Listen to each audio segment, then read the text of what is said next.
کربلا کا میدان تھا۔ 10ویں محرم کی دوپہر ٹھلنے کو تھی۔ ہر طرف خاموشی کی ایک گونج تھی جو دلوں کو چھلنی کرتی تھی۔ امام حسین علیہ السلام کے جانثار ایک ایک کر کے قربان ہو چکے تھے۔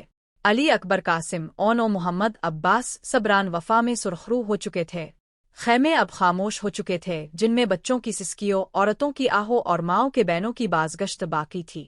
امام حسین کا چہرہ خاک و خون سے آلودہ، مگر آنکھوں میں وہی نور تھا جو صفین، بدر، احد اور خیبر کے فاتحوں میں ہوتا ہے۔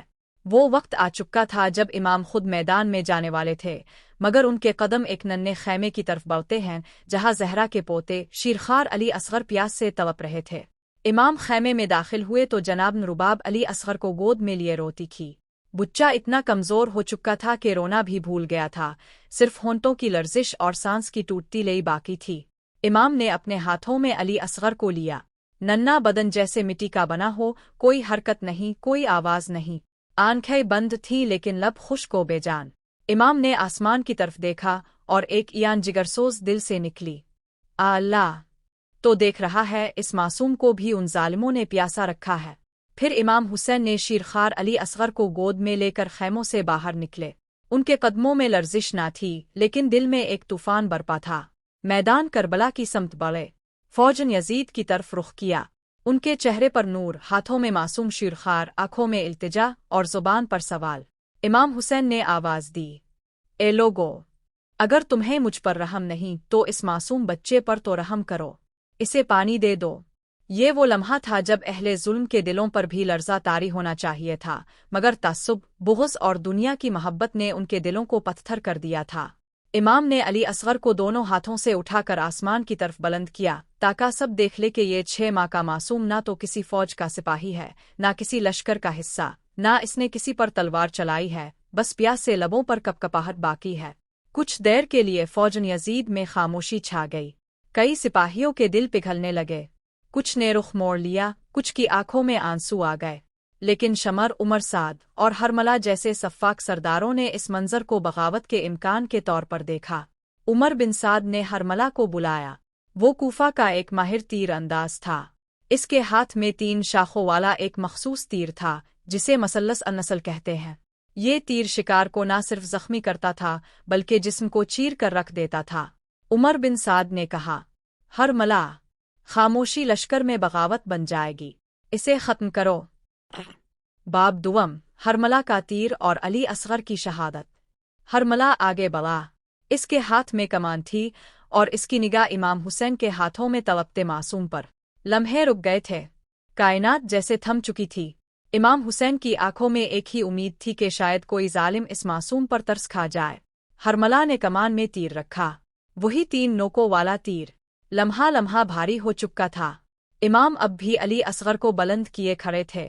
وہ سمجھ رہے تھے کہ شاید ان کا درد کسی ظالم کے دل کو چھو لے، لیکن ہرملہ نے تیر چھوڑا۔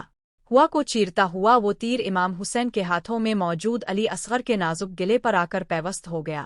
ننھے گلے سے خون کا فوارہ پھوٹا اور معصوم نے ایک جھٹکا دیا۔ امام کے ہاتھوں میں کپکپاہٹ آئی۔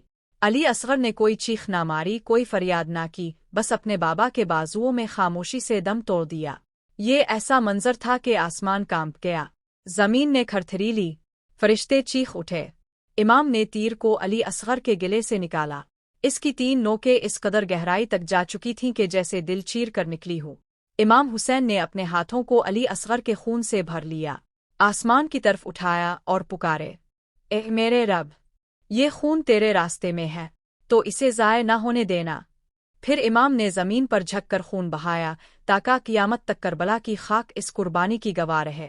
امام نے خیمے کی طرف لوٹنے کا ارادہ کیا، مگر سوچنے لگے، اس ماں کو کیا جواب دوں جو ابھی کچھ لمحے قبل امید لیے میرے حوالے اپنے لال کو کر گئی تھی۔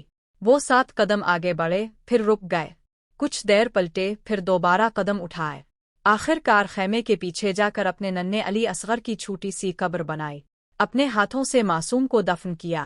کوئی جنازہ نہیں، کوئی کفن نہیں، کوئی ماتم کرنے والا نہیں۔